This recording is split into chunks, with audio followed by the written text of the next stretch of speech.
بسم اللہ الرحمن الرحیم۔ گمنام ہیرو کے معزز ناظرین السلام علیکم۔ دوستو لائک ضرور کر دیا کریں، شکریہ۔ آئیے چلتے ہیں کہانی کی طرف۔ میں نے اسے کہہ دیا کہ میری طبیعت ٹھیک نہیں ہے، میں کچھ آرام کرنا چاہتا ہوں۔ ان پابجولہ اسیروں کے اس نئے عذاب نے مجھے نڈال کر دیا تھا۔ کوئی تو صورت ایسی نکلنی چاہیے جس سے میں ان کی مدد کر سکوں۔ ان کی مصیبت کے دن آ گئے تھے۔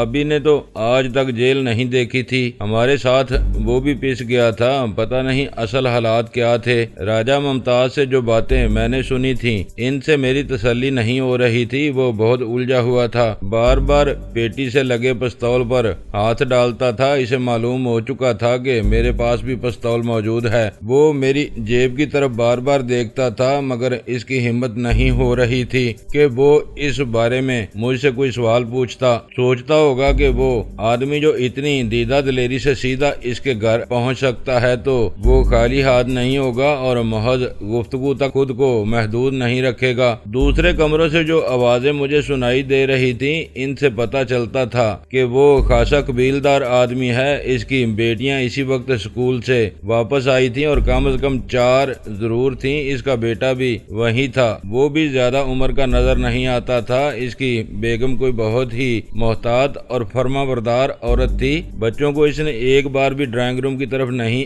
آنے دیا، اور راجہ ممتاز کو ان سے جو محبت تھی وہ اسے گھر کی 4 دیواری میں کسی قسم کے خون خرابے کی اجازت نہیں دیتی تھی، ورنہ وہ شاید مجھے وہاں سے ہلنے نہ دیتا۔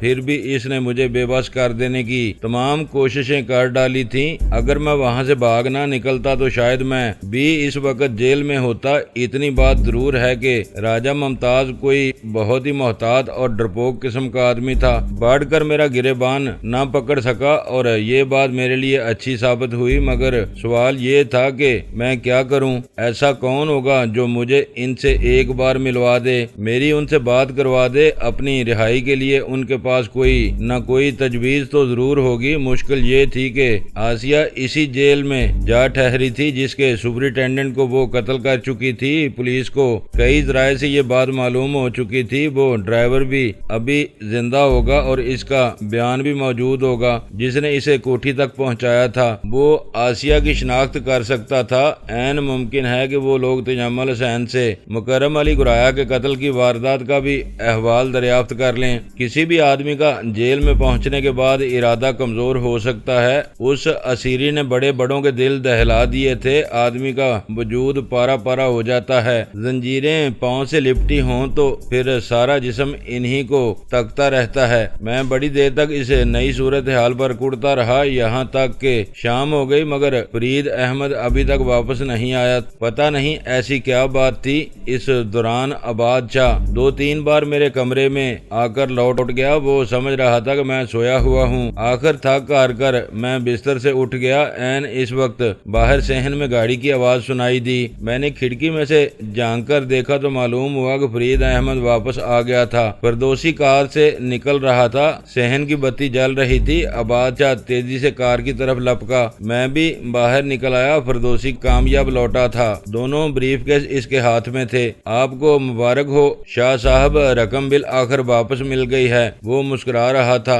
تمہیں بھی مبارک ہو فردوسی، آج ہم سرخرو ہو گئے، ورنہ ہمارے پاس کوئی جواب نہیں تھا۔ کرامت صاحب ہمیں کبھی معاف نہ کرتے۔ ایسے ہی یہ بات اس کے منہ سے نکل گئی، مگر اسے احساس ہو گیا کہ اس نے شاید بہت ہی غلط بات کہہ دی ہے جو اسے نہیں کہنی چاہیے تھی۔ وہ فرید احمد کو ساتھ لے کر تیزی سے ڈرائنگ روم میں جا پہنچے۔ فردوسی نے سب سے پہلے اپنا بریف کیس کھولا اور میں یہ دیکھ کر حیران رہ گیا کہ وہ پانی سے بالکل محفوظ رہا تھا۔ شاید اس کی ساخت ہی کچھ ایسی تھی، اس میں پانی کا ایک قطرہ بھی نہیں جا سکا۔ ان کا تمام مال اس میں جوں کا توں رکھا تھا۔ ہیروئن بھی اس بریف کیس میں محفوظ رہی، ڈالر بھی۔ وہ انہوں نے نکال کر گنے اور پھر بریف کیس میں رکھ دیے۔ پھر انہوں نے میرا بریف کیس میرے سامنے رکھ دیا۔ عباد شاہ بولا، اسے کھولیں سردار صاحب، یہ اپنے خاص نمبروں سے کھلتا ہے۔ وہ نمبر میں نے معلوم کر لیا تھا، 7 اور 7 نمبر ہے نا اس کے؟ فرید احمد نے کہا۔ وہ مسکرا رہا تھا۔ ہاں تم بہت تیز آدمی ہو فرید احمد،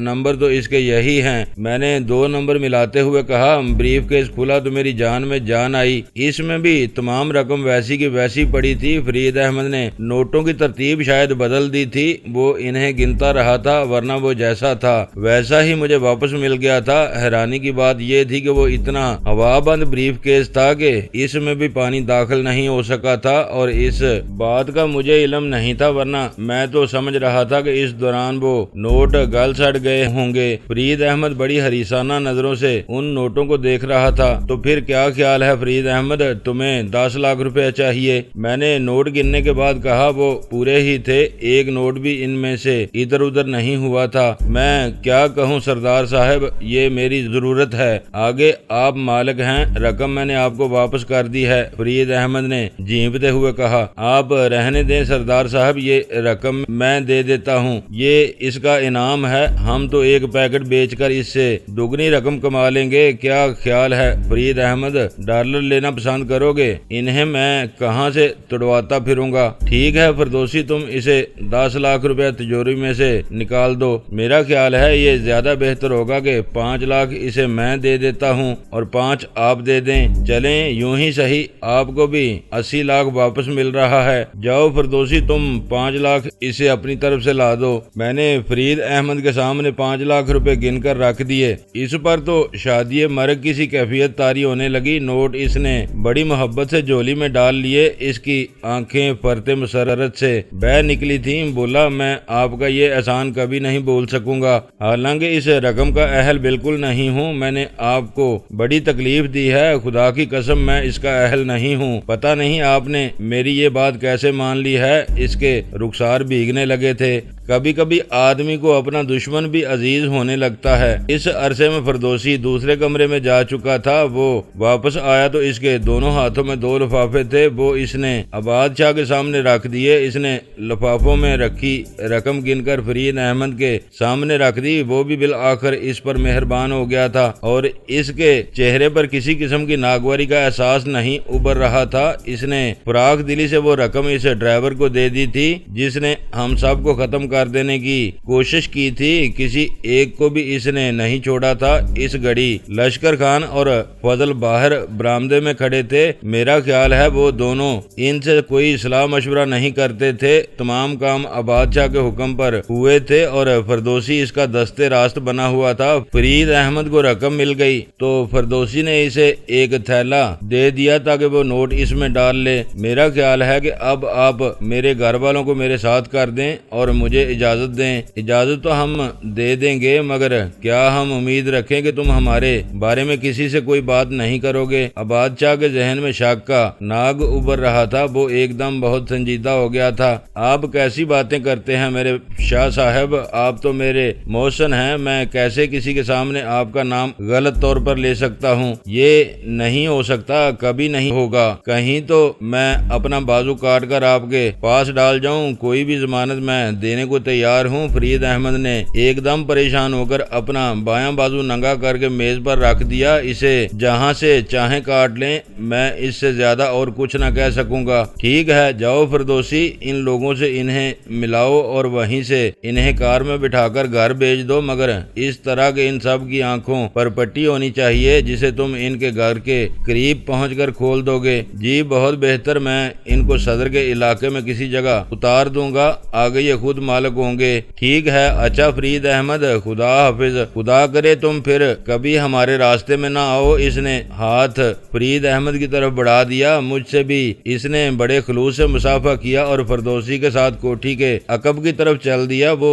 لوگ وہیں کسی کمرے میں بند تھے۔ وہ باہر نکلے تو میں نے کہا، شاہ جی آپ نے کہا تھا کہ شاید فردوسی میری کچھ مدد کر سکے۔ ارے ہاں، مجھے یاد ہی نہیں رہا، ان لوگوں کو میں لشکر خان کے ساتھ بھی بھیج سکتا سکتا ہوں، ٹھہریں میں اس سے بات کرتا ہوں۔ یہ کہہ کر وہ تیزی سے فردوسی کے پیچھے لپکا اور کوئی 15 منٹ بعد وہ اس کو ساتھ لے کر واپس آ گیا۔ بولا اب آپ بات کر لیں فردوسی سے، ان کو میں نے لشکر خان کے ساتھ بھیج دیا۔ فرید احمد ویسے خوش ہو گیا تھا، وہ تینوں بالکل ٹھیک ٹھاک تھے۔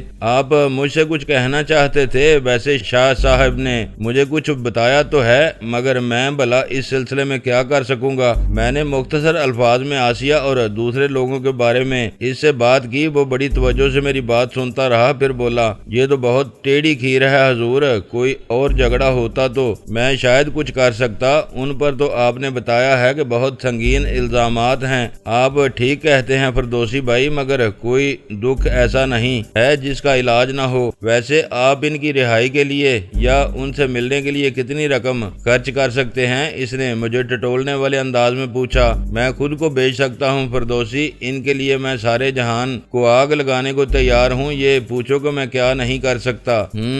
ٹھیک ہے، کبھی کوئی دیوار بھی پھاندی ہے تم نے؟ کسی گھر میں ڈاکہ بھی ڈالا ہے تم نے؟ اس کی مت پوچھو بھائی، پتہ نہیں میں کیا کچھ کر سکتا ہوں۔ پھر تم یوں کرو کہ 2 دن انتظار کرو، کرامت صاحب 2 دن بعد راولپنڈی آئیں گے، میں تمہیں ان سے ملواؤں گا، بڑے ہمدرد آدمی ہیں، وہ تمہاری ضرور مدد کریں گے۔ نہیں یار، میں انتظار نہیں کر سکتا، میرا خیال ہے اب تم مجھے اجازت دو، کیا یہ کار میں چند دن اپنے ساتھ رکھ سکتا ہوں؟ ہاں کوئی حرج نہیں، جب یہ فارغ ہو جائے تو اسے ادھر ہی چھوڑ دیں۔ سردار صاحب، آباد شاہ نے کشادہ دلی کا مظاہرہ کرتے ہوئے کہا۔ اچھا تو پھر خدا حافظ۔ میں اٹھ کھڑا ہوا۔ ارے کھانا تو کھا لیں بھائی، ایسی بھی کیا جلدی ہے؟ فردوسی نے تیزی سے کہا۔ نہیں اب اس کی ضرورت نہیں ہے، میں تو ایسا بد نصیب ہوں کہ ایک عرصے سے 2 وقت کی روٹی چین سے نہیں کھا سکا ہوں۔ آپ کو میں کبھی نہیں بھول سکوں گا شاہ جی، مجھ سے کوئی غلطی ہو گئی ہو تو مجھے معاف کر دیں۔ نہیں سردار صاحب، آپ بہت حوصلہ مند آدمی ہیں، آپ ایسا تو میں نے آج تک کوئی نہیں دیکھا۔ یہ کہہ کر وہ اپنی جگہ سے اٹھا اور مجھے گلے سے لگا کر بولا، آپ کے پاس ایک پستول ہے، اس کے لیے یہ کچھ اور گولیاں لے جائیں، وہ میرا خاص ہتھیار ہے، آپ کو میری یاد دلاتا رہے گا۔ یہ کہہ کر اس نے جیب سے کوئی 20 گولیاں نکال کر مجھے دے دیں۔ آپ کی مہربانی ہے شاہ جی، یہ گولیاں میرے بہت کام آئیں گی، میں نے فردوسی سے ہاتھ ملاتے ہوئے کہا، اور پھر بریف کیس اٹھا کر میں باہر نکل آیا۔ کار سامنے ہی کھڑی تھی، اسے لے کر میں جب کوٹھی سے نکلا تو وہ دونوں دیر تک مجھے گیٹ سے باہر نکل کر دیکھتے رہے۔ میرے ذہن کے ایوانوں میں عجیب سی لہو رنگ دھول اڑ رہی تھی، ہر شے مجھے سرخ ہی سرخ نظر آتی تھی۔ ضبط کا دامن میرے ہاتھ سے چھوٹ رہا تھا، پتہ نہیں میں کیا چاہتا تھا، ہر چیز سے مجھے نفرت سی ہو گئی تھی۔ میں کیا کروں میرے پروردگار، جن کی آزادی کے لیے میں نے پہاڑ الٹ دیے وہ پھر اسیر ہو گئے تھے، ان کو میں کیسے رہائی دلا سکوں گا؟ بار بار وہ پہاڑ میں کیسے الٹ سکوں گا جو پہلے سے کہیں زیادہ مضبوطی سے اپنی جگہ ڈٹ گئے تھے؟ پہلے تو میں یوں کامیاب ہو گیا کہ مجھے کوئی نہیں جانتا تھا، کسی کو میرا نام معلوم نہیں تھا، مگر اب تو کوئی ایسا نہ تھا جو مجھے نہ جانتا ہو۔ سرکار دربار میں تو میں شیطان کی طرح مشہور ہو چکا تھا، پولیس میرے نام سے تھراتی تھی اور میری ٹکا بوٹی کرنے کے لیے بے چین پھرتی تھی، میں تو اب کسی کو منہ دکھانے کے قابل بھی نہیں رہ گیا تھا، پھر میں ایسے میں ان کی کیا مدد کر سکوں گا؟ حالات ایسا پلٹا کھایا تھا کہ سب کچھ ہی بدل کر رہ گیا تھا۔ کیا ہم سب اپنے اپنے انجام کی طرف بڑھ رہے تھے جو بہت ہی اندوہناک تھا؟ زندگی خرچ ہوتی جا رہی تھی، وہ تیلی جو ہمارے وجود کو باندھتی ہے آہستہ آہستہ کٹتی جا رہی تھی۔ قانون کی ایک چھوٹی سی دفعہ ہمارے خلاف ان کے ہاتھ میں توپک بن گئی تھی جو بہت گہرا شگاف ڈالتی تھی، اتنا بڑا کہ مضبوط سے مضبوط قلعے اس سے سر ہو جاتے تھے۔ ایک مسلسل اور بہمے کوشش کے باوجود ہم قانون کی بالادستی سے محفوظ نہیں رہ سکتے تھے، اور اب سب کچھ پیوندے خاک ہوا جاتا تھا۔ پتہ نہیں آسیہ اور آبی سے وہ کیا کچھ چھین چکے ہیں، وہ دونوں ہی بہت نڈال دکھائی دیتے تھے، یوں جیسے ان میں جان ہی نہ رہ گئی ہو۔ آسیہ سے اتنا بھی نہ ہو سکا کہ وہ انسپیکٹر کو ڈانٹ دیتی اور کہتی کہ مجھے دروازے کے باہر کھڑے آدمی سے بات کرنی ہے، وہ کچھ بھی نہیں کر سکتی تھی، اس کے حوصلے کی بالا و بلند دیوار ڈہ چکی تھی۔ یہی حال آبی کا تھا، وہ بھی اس قدر پزمردہ اور نڈال تھا کہ کسی طرف دیکھے بغیر جیل کے اگلے دروازے تک جا پہنچا جیسے وہ موم کی ناک بن چکا ہو، ورنہ ایسے جھٹکے تو آدمی کو لگا ہی کرتے ہیں۔ وہ جو بہت کھل کھیلتے ہیں, جو سروں کا سودا کرتے ہیں, جن کی راتیں کھلی آنکھوں گزر جاتی ہیں, جن کی صبحیں انہیں بے کل اور بے قرار کر دیتی ہیں, ان کو ایسے مرحلوں سے گزرنا ہی پڑتا ہے. مگر ابھی اس کے لیے تیار نہ تھا.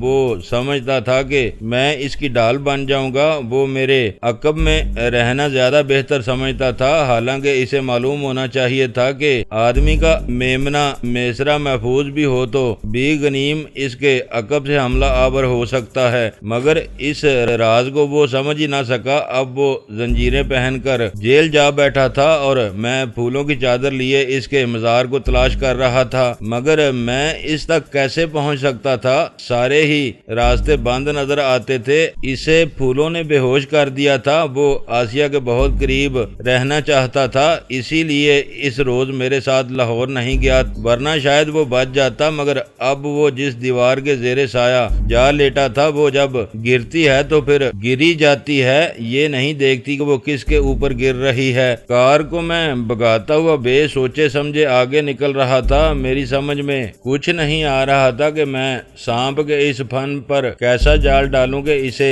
بے بس کر دوں. وہ ایسے ہی چکر میں الجھ گئے تھے کہ ان تک پہنچنا ناممکن ہو گیا تھا. اچانک مجھے احساس ہوا کہ میں لاشعوری طور پر پھر جیل تک جا پہنچا ہوں. وہ اسی دروازے کے پیچھے بند تھے اور قانون کی گرفت نے انہیں بے بس کر رکھا تھا. ان کی بے بسی تو دیدنی تھی ہی, میں بھی کچھ کم بے بس نہیں تھا. پتہ نہیں کیا ہوا, میں کافی دیر تک وہاں کھڑا سوچتا رہا اور پھر میں نے جیل کے سپرنٹینڈنٹ کی کوٹھی کا رخ کیا. وہ ان دنوں اس عقوبت خانے کے بائیں ہاتھ جانے والی سڑک پر رہا کرتا تھا. اس کے ٹھکانے کا مجھے علم تھا, مگر یہ نہیں معلوم تھا کہ اب وہاں کون آدمی رہتا ہے. کئی لوگ تبدیل ہو چکے تھے. اس وقت رات کے 11 بج رہے تھے. سپرنٹینڈنٹ کی کوٹھی کے سامنے پہنچ کر میں نے کار سڑک پر کھڑی کر کے مکفل کر دی. وہ اس کی سرکاری رہائش گاہ تھی. باہر گیٹ پر اکبر علی قریشی کے نام کا بورڈ آویزاں تھا. سامنے ایک وسیع لان تھا. برطانوی دور کی بنی ہوئی وہ کوٹھی اگرچہ پرانے طرز تعمیر کی نمائندگی کرتی تھی, پھر بھی اس کا اپنا ایک حسن تھا. وہ ابھی تک جاگ رہے تھے. سامنے کے 2 کمروں میں بتیاں جل رہی تھیں. گیٹ کچھ اس طرح کا تھا کہ اسے باہر سے ہاتھ ڈال کر کھولا جا سکتا تھا. اس پر گھنٹی کوئی نہیں لگی تھی. کچھ ہی دور یہ سڑک کے دوسرے کنارے پر جیل کے قریب پولیس کا بڑا دفتر تھا اور میں اسے پیچھے چھوڑ کر آیا تھا. وہاں ہر وقت سپاہی موجود رہتے تھے. پتہ نہیں وہ کس چیز کا پہرا دیتے تھے. کوئی شے انہوں نے وہاں سنبھال کر رکھی تھی. کوٹھی کا گیٹ کھول کر میں اندر جا گھسا. میرا خیال تھا کہ کوئی پہرے دار وہاں بھی موجود ہوگا, مگر کسی نے میرا راستہ نہیں روکا تھا. بریف کیس میرے ہاتھ میں تھا اور پستول ٹھہر ٹھہر کر مجھے اپنی موجودگی کا احساس دلاتا تھا. میں سیدھا برآمدے تک جا پہنچا. وہاں مجھے ایک گھنٹی نظر آئی تو اس کا مطلب یہ تھا کہ فریادی پہلے برآمدے تک بلا روک ٹوک پہنچ جاتے اور پھر زنجیریں عدل ہلاتے. سامنے کے کمرے میں بتی زیادہ روشن تھی. میں نے چند سیکنڈ وہاں رک کر گھنٹی بجا دی. اس کی آواز زیادہ دور تک نہیں گئی, سامنے کے کمرے میں ہی محدود ہو کر رہ گئی. چند لمحے بعد کسی نے دروازہ کھول دیا. اب میرے سامنے ایک ادھیڑ عمر کا لمبا تڑنگا آدمی کھڑا تھا, جس نے بڑے شاہانہ قسم کا گاؤن پہن رکھا تھا. اس کے ایک ہاتھ میں کتاب تھی اور دوسرے میں اس نے سگار تھام رکھا تھا. ایک مخصوص قسم کی رونق اس کے چہرے سے ٹپکتی تھی. اس نے باہر نکلتے ہی برآمدے کی بتی جلا دی. جناب, میں قریشی صاحب سے ملنا چاہتا ہوں. قریشی تو میرا ہی نام ہے. کیا کام ہے آپ کو مجھ سے؟ اگر آپ کہیں بیٹھ کر میری بات سن لے تو یہ آپ کی مہربانی ہوگی. کیا نام ہے آپ کا؟ سردار کریم نواز. آئیے, یہ کہہ کر اس نے میرے لیے دروازہ کھول دیا. کمرے میں بڑے سلیقے سے چاروں طرف صوفے لگے تھے. درمیان میں قالین تھا جس پر چاندنی بچھی تھی. گاؤں تکیے بڑی بہار دکھا رہے تھے. قریشی صاحب شاید وہیں تکیے کا سہارا لے کر بیٹھے تھے. تکیے کے قریب کئی کتابیں اور رسالے رکھے تھے. راکدان خاصا نمایاں نظر آ رہا تھا. بیٹھے میں بس ایسے ہی جاگ رہا تھا. ایک فون کا انتظار ہے مجھے, ورنہ دیر تو بہت ہو چکی ہے. اس نے دیوار کی گھڑی دیکھتے ہوئے کہا. اس وقت 11:15 ہو چکے تھے. قریشی کی آنکھیں پترے کھولنے والی آنکھیں تھیں. لگتا تھا کوئی راز اس کے سامنے راز نہیں رہ سکتا. کچھ آنکھیں ہی ایسی ہوتی ہیں کہ ان کو بس دیکھتے رہیے اور بچتے رہیے. وقت واقعی بہت ہو چکا ہے, اس کے لیے معافی چاہتا ہوں. دراصل بات ہی کچھ ایسی ہے کہ میں حاضر ہوئے بغیر نہ رہ سکا. کسی قیدی کا معاملہ ہے. جی ہاں, آج دوپہر کو جیل میں کچھ کچھ قیدی آئے ہیں، ان میں میری ہمشیرہ بھی شامل ہے، میری سگی ہمشیرہ، کیا نام ہے اس کا؟ آسیہ۔ اس کے ساتھ میرے ایک بھائی ہیں حسن علی گردیزی، میں آپ سے ان کے بارے میں بات کرنا چاہتا تھا۔ جی فرمائیں، میں سن رہا ہوں۔ میں صوفے سے اٹھ کر قالین پر ان کے قریب جا بیٹھا، مگر میری یہ بات انہیں پسند نہیں آئی، پھر بھی انہوں نے اعتراض نہیں کیا۔ بات یہ ہے قریشی صاحب، یہ بتائیں کہ ایک آدمی یعنی آپ ایسا ایک افسر ساری زندگی میں کتنے پیسے کما لیتا ہے؟ کیا مطلب ہے آپ کا؟ یہ سوال کیوں پوچھ رہے ہیں آپ؟ میرا خیال ہے آپ کی کل تنخواہ زیادہ سے زیادہ 2000 روپے ہوگی۔ آپ کہنا کیا چاہتے ہیں؟ اس نے بجھا ہوا سگار پھر سے سلگا لیا۔ وہ میری باتوں میں دلچسپی لے رہا تھا، مگر بہت محتاط انداز میں۔ میں یہ کہہ رہا ہوں کہ آپ زیادہ سے زیادہ سال میں 24,000 کما لیتے ہوں گے۔ کوٹھی کا کرایہ 1500 لگا لیں، سب مل ملا کر بھی 42,000 روپیہ ہوگا۔ 50 لگا لیں۔ وہ بڑے ہی عجیب انداز سے مسکرائے، جیسے کسی نے انہیں برہنہ کر دیا ہو۔ آپ میری تنخواہ کا حساب کرنے آئے ہیں؟ جی نہیں، یہ بات نہیں، میں دراصل یہ کہہ رہا تھا کہ اس طرح آپ 30 سال میں زیادہ سے زیادہ 15 لاکھ روپے کما لیں گے، ہے نا یہی بات؟ کوئی بہت چلتا پرزا آدمی ہوگا تو وہ 20 لاکھ کما لے گا، حد 25 لاکھ۔ کیا خیال ہے؟ میں ابھی تک آپ کا مطلب نہیں سمجھ سکا ہوں۔ آپ تو کسی قیدی کی بات کر رہے تھے، میں ادھر ہی آ رہا ہوں۔ میں نے جیب سے 555 کا پیکٹ نکال کر کھول لیا اور سگریٹ سلگا کر گہرے گہرے کش لینے لگا۔ دراصل وہ بات کہتے ہوئے میرا دم پھولنے لگا تھا۔ وہ کوئی پالکی نشین قسم کا آدمی تھا، جھٹکے برداشت نہیں کر سکتا تھا۔ لوگ اس سے جب بھی بات کرتے ہوں گے تو اس کو سر جی، حضور اور جناب کہہ کر مخاطب کرتے ہوں گے۔ اس کے ماتھے کی ذرا سی شکن ساری جیل میں کب کبھی پیدا کر دیتی ہوگی۔ اس کے تو ٹھاٹ ہی عجیب تھے، اور میں اس سے یہ کہہ رہا تھا کہ زندگی بھر میں کیا کما لے گا، یہ اچھی بات نہیں ہے۔ کوئی بھی آدمی اپنا اصلی وزن بتانے پر تیار نہیں ہوتا، اور پولیس افسر تو اس معاملے میں بہت زیادہ حساس ہوتے ہیں۔ ان سے ان کی تنخواہ کا ذکر ہی نہیں کرنا چاہیے، وہ ناراض ہو جاتے ہیں۔ ایسے میں منگریاں ٹوٹ جاتی ہیں، سگائیاں دری رہ جاتی ہیں، یہاں تک کہ نکاح ٹوٹ جاتے ہیں۔ اور میں اکبر علی قریشی سے وہی بات کر رہا تھا۔ اس کے سامنے میں نے آئینہ رکھ دیا تھا، میرا دم بلا کیوں نہ پھولتا۔ میں یہ کہہ رہا تھا قریشی صاحب کہ کوئی ایسی تدبیر کریں کہ ان قیدیوں کو چھوڑ دیں اور مجھ سے آپ 50 لاکھ روپیہ لے لیں اور نوکری سے استعفیٰ دے کر آرام کریں۔ کیا رکھا ہے اس ملازمت میں؟ یہ میری آفر ہے۔ ویری گڈ، کیا بات ہے آپ کی، یعنی آپ نے میری قیمت بھی لگا دی، اور وہ بھی رات کے 11:30 بجے، جب کوئی جانور بھی اپنے اڈے سے اٹھنے کے لیے تیار نہیں ہوتا۔ ویری گڈ، آپ سے مل کر بڑی خوشی ہوئی۔ یہ بات نہیں ہے قریشی صاحب، میرا مقصد خدا نخواستہ آپ کی تضحیک نہیں ہے، میں بڑی سنجیدگی سے یہ بات کہہ رہا ہوں۔ ان کو رہا کر دینا آپ کے لیے کچھ بھی مشکل نہ ہوگا، جبکہ ہم عمر بھر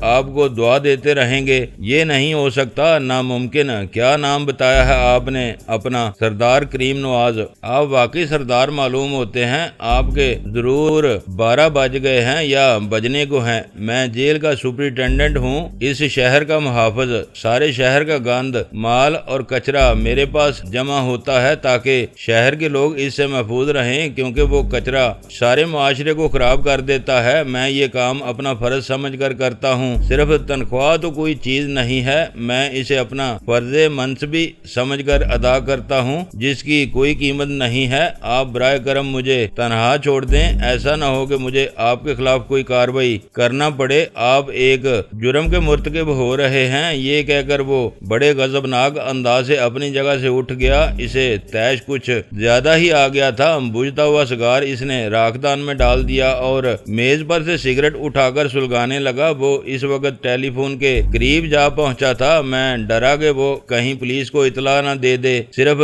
چند نمبر گھمانے کی ضرورت تھی اور پولیس اس کی کوٹھی سے زیادہ دور نہیں تھی۔ آپ یہاں سے فوراً چلے جائیں سردار صاحب، یہی بہتر ہے۔ مگر میں وہاں سے ناکام لوٹنے کے لیے نہیں گیا تھا۔ میں اٹھ کر اس کے قریب جا ٹھہرا۔ وہ دروازے کے سامنے کھڑا تھا اور عین ممکن تھا کہ اس میں ہاتھ ڈال کر وہ کوئی ہتھیار باہر نکال لیتا۔ انداز میرا یہی تھا کہ اس کے گھر والے سو چکے ہیں، ذرا سا کھٹکا انہیں نیند سے چونکا سکتا تھا، مگر اپنا ہتھیار نکالنے سے پہلے میں اہتمام حجت کر لینا چاہتا تھا۔ اس آدمی کے سامنے میں نے